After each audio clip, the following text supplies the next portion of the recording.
Hello class. Okay, so today is Tuesday morning. Now I hope you remember that it's a 4-day week this week, and it's very, very exciting because Friday is a holiday. So I hope you've got some very, very exciting indoor activities to do on Friday. Okay, so this is chapter 16. It took a long time in the coming because I was completely stuck with it, if I'm honest. I finished it last night, and I'm recording it on Tuesday morning, so that's what you call last minute. Now, if you remember, they were at Eric's place, weren't they?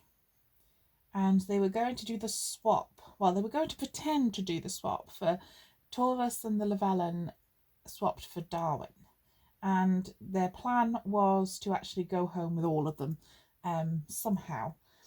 And Mum had got some friends, some cryptozoologist friends, to come and help, and they'd all brought some animal or other, apart from Chris, who had brought nothing, and he said that he found pets a bit of a nuisance. Now, I think where we were just left up to is Chris had just disappeared, so you don't know where he is. Okay, chapter 16.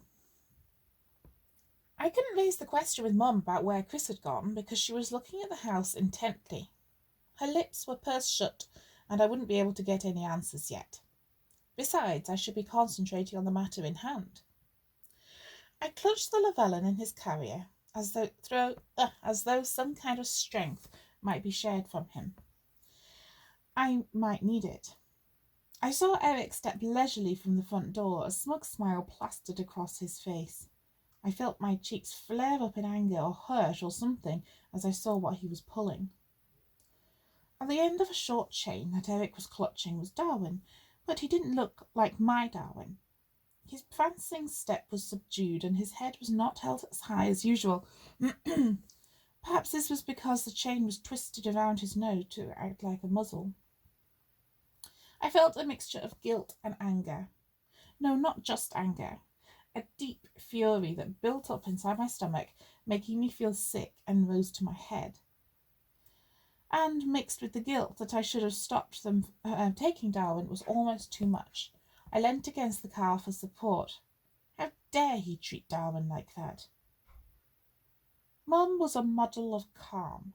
The only way I knew what she was really feeling was by the lips that were pressed together so hard they were losing the colour from them. He's quite a specimen, Eric grinned. I've half a mind to keep him for my collection. You sick, I began, but Mum interrupted.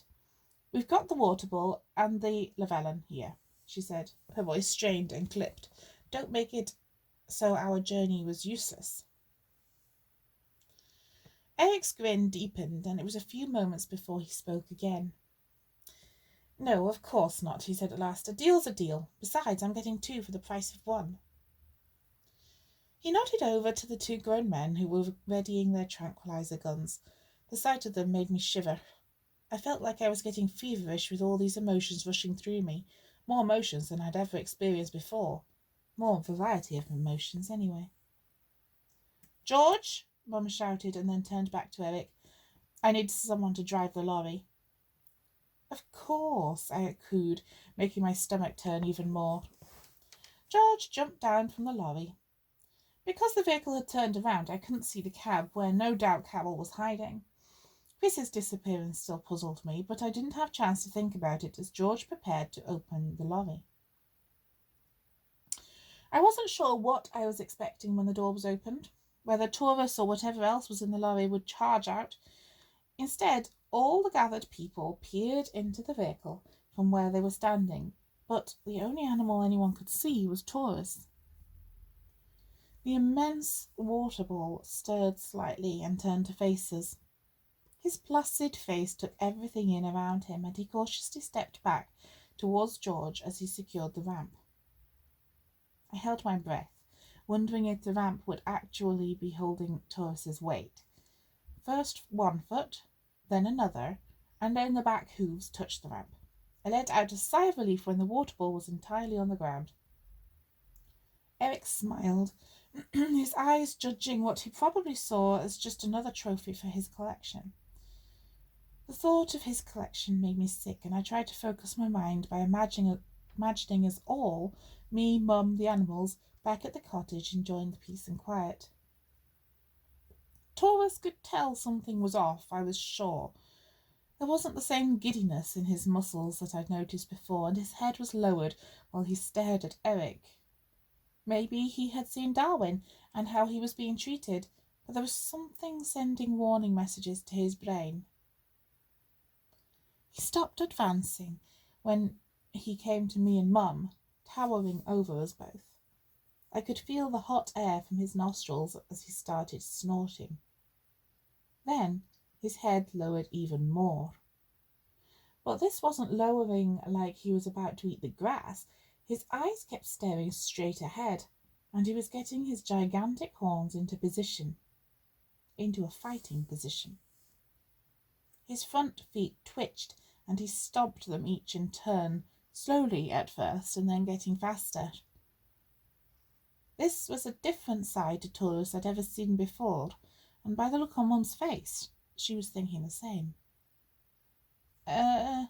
One of Eric's henchmen stammered.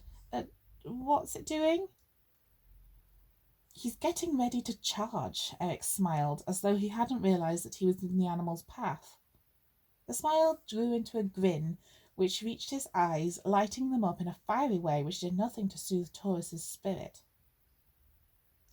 I watched as the man who had spoken, the henchman, raised his tranquilizer gun to get ready to shoot. Eric waved his arm up and down, trying to get his sidekick to lower the gun, but fear had taken hold. The man took aim and fired one tranquilizer dart into Taurus's chest. This probably didn't have the impact the gunman was expecting. The water bull, being an immense creature, needed an immense amount of tranquilizer, and the pathetic amount that the gunman had just given him had only had one effect. It had proven to Taurus that these men were not to be trusted. Without any other sounds or actions, Taurus charged at Eric and the gunman, blinded by anger, fear, whatever it was. He charged, and the ground pounded as a result. In surprise and worry, Eric let go of the chain which was keeping Darwin in his place, and the Kushi made the most of this opportunity, springing into action and leaping as best he could with the chain around him towards me and Mum. When he reached us, he battered me painfully with his head and paws, sending me stumbling backwards, still clutching the Lavellan. The only way I could stop Darwin from nudging me so forcefully was to go in the direction of an outbuilding to the side of the house.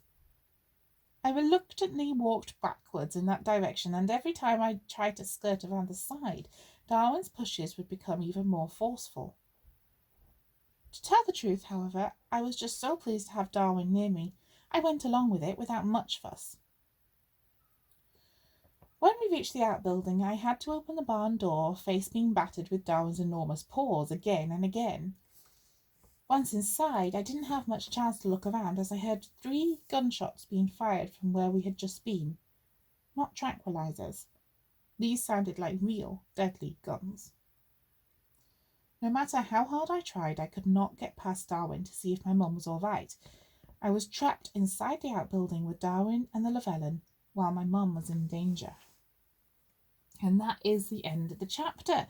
So she's got Darwin back, but she doesn't know if her mum is all right or if any of her mum's friends are okay either. So, question time. I've not thought of any questions, so bear with me. Okay, now I suppose this is a vocabulary Victor question, really, because it's showing your use of vocabulary, of words. So here we go. So here's your vocabulary Victor question. Find one word, think of one word to describe Eric as a character. How would you describe him in one word?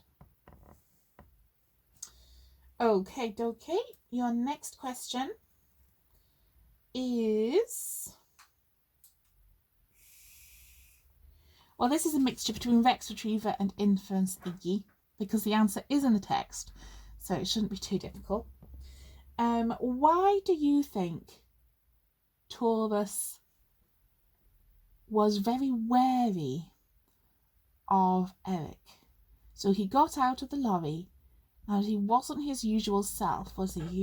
He was actually getting ready to charge before he was shot with a tranquilizer gun. Why do you think he was doing that? That's not his character. That's not like him. So why did he do that? And the last question. What could the last question be? Well, I suppose we could go with the classic predicting Pip question.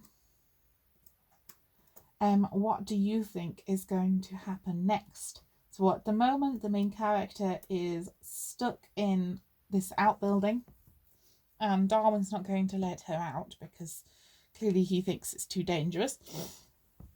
What do you think is going to happen next? Do you think she's going to stay hiding in the outbuilding? Do you think that Eric's men are going to win because they're the ones with guns? Do you think that somehow the cryptozoologists are going to win because they have their animals? They have Iliad and they have Carol's animal, don't they? So what do you think is going to happen next? Okay then, folks, that is the end of Class Novel for today. Try and post up the questions by the end of the day, but tomorrow is fine as well. I hope you have a terrific day and a terrific week, and I hope that you have great fun on Friday, which is your holiday. Okay, bye for now.